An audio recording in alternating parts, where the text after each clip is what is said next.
Мұса Баймұханов атындағы орта мектептің 4-ші сынып оқушысы Руслан қызы Назым. Мұқағали Мақатаев: өлең деген тумайды шайшылықта. Өлең деген тумайды шайшылықта. Өлең деген туылайды қайшылықта. Ақын болсаң жарқыным алысқаттан, күнделікті тірлікке бой суытпа.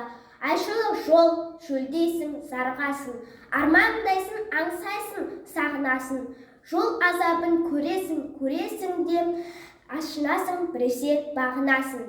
Дала менен жүресің, тау асасың, сезесің, биігінде аласасың. Кенесең кепкенде бір лай суға, кез келген мақұлықпен таласасың. Сапар ұзақ, тағда аяңдайсың, алып қашпаң басылып баяулайсың.